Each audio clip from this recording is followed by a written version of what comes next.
जमशेदपुर में बिष्टुपुर स्थित XLRI auditorium में आदिवासी महादरबार का आयोजन आदिवासी सामता सुसार अखाड़ा की ओर से किया गया। इस अवसर पर झारखंड, बंगाल और उड़ीसा से आए करीब 2000 से अधिक मांझी बाबा शामिल हुए। कार्यक्रम में मुख्य अतिथि के रूप में पूर्व मुख्यमंत्री चंपई सोरेन सहित कई गणमान्य लोग उपस्थित रहे। इस महादरबार में सामाजिक, सांस्कृतिक, राजनीतिक एवं संवैधानिक मुद्दों पर विस्तृत चर्चा हुई।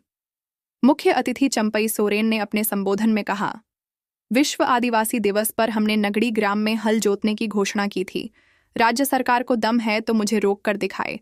कोल्हन, संथाल सहित विभिन्न जिलों में इसे रोकने की कोशिश की गई थी, लेकिन मरंग गुरु की कृपा से नगड़ी में हमारी जीत हुई और वहां हल जोता गया। उन्होंने कहा कि बाबा तिलका मांझी से लेकर वीर सिद्धू कानू, चांद भैरव और भगवान बिरसा मुंडा ने जल, जंगल और जमीन की लड़ाई लड़ी है। हमें भी अपनी परंपरा और संस्कृति को बचाने के लिए संघर्ष करना होगा। कार्यक्रम में सरना समिति की उपाध्यक्ष निशा उराम ने संविधान प्रदत्त अनुसूचित जनजातियों के अधिकारों पर अपने विचार रखे। उन्होंने पेसा अधिनियम, अनुसूचित क्षेत्रों में ग्राम सभा की भूमिका, भूमि अतिक्रमण, अधिग्रहण और धर्मांतरण जैसे विषयों पर विस्तार से चर्चा की। निशा उराम ने कहा, पिछले 15 सालों से पेसा कानून लागू करने की लड़ाई लड़ी जा रही थी। इसके स्थान पर छठी अनुसूची के तहत चुनाव कराने की मांग हो रही थी, लेकिन हाईकोर्ट ने स्पष्ट आदेश दिया है कि पेसा कानून को तुरंत लागू किया जाए। जल, जंगल, जमीन का मालिक है। क्यों? उड़ीसा में, और उस पे माइनिंग करना था, माइनिंग, बॉक्साइट। वेदांता बहुत शक्तिशाली कंपनी है। इस हमारे समाज के अभिभावकगण,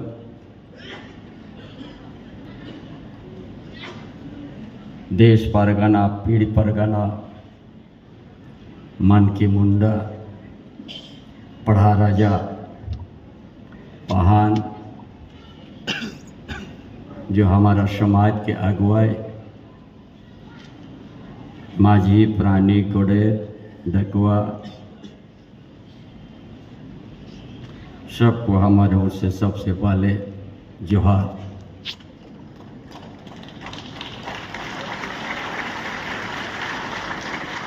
आज का मीटिंग पूरा राज्य के अंदर से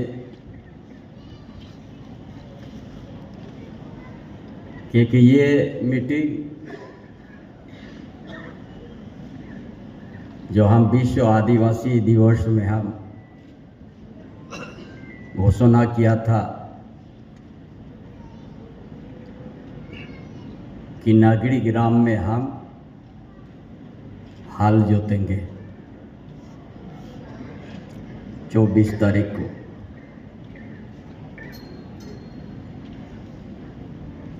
आज उस लड़ाई जैसे हम यार वो भी कहा था, हम इस राज्य सरकार का जो दम है तो हम चंपई सोरेन को रुकेगा। बहुत प्रयास किया था, 6 लियार में फोर्स को रख देता, पूरा कुलान, पूरा छोटनागपुर एरिया, हजारीबाग, धनबाद, बोकारो, गिरिडीह, रामगढ़, हर जगह छावनी कर दिया था, किसी को नहीं जाने दे। यही जो हम जो घोषणा किया था, यही माराम बोरू जाहिर आयो सिंगी बुंगा को ध्यान में देके कि हमारा लड़ाई नागरी में जीत होना चाहिए। लेकिन झारखंड की आदिवासी इतना बैरियर लगने के बावजूद भी आज उस जगह में हाल जोत के दिखा दिया।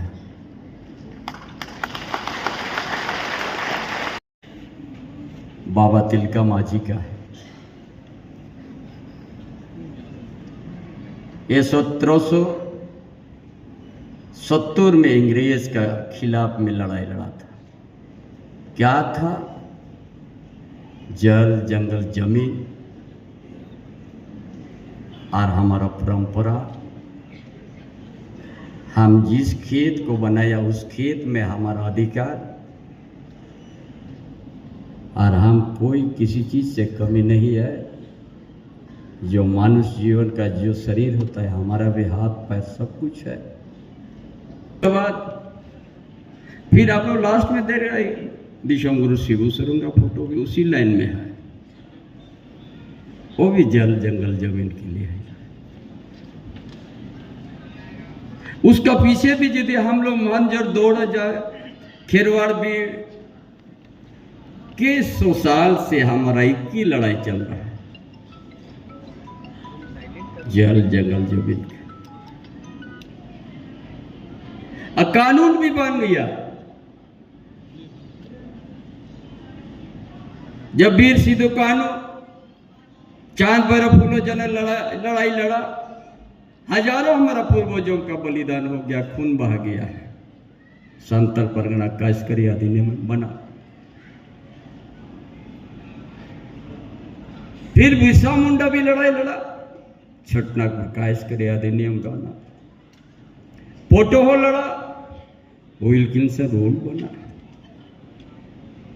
कभी किसी का गुलाम शिकार नहीं किया हमारा पूर्वजों ने, लेकिन हमारा जमीन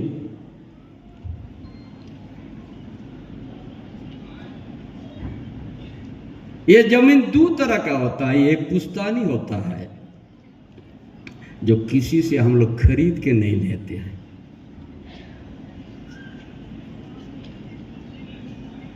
और एक पैतृक संपत्ति होता है जो खरीद के लेते हैं। ये जिस जगह में हम लोग खड़ा, ये पुश्तैनी जमीन था आदिवासियों का। ये टाटा ने अधिग्रहण कर दिया। ये टाटा कंपनी ने हम लोग को कि 1000 हेक्टेयर जमीन यहां से आपका उड़ीसा, जहां पर क्या कलिंगनगर तक आपका अधिग्रहण कर लिया। मैक्सिमम आदिवासी का जमीन 1000 हेक्टेयर तो लाई, लाख हेक्टेयर में हमारा पुश्तैनी जमीन को अधिग्रहण हो गया। क्या मिला? क्या मिला हम लोग को?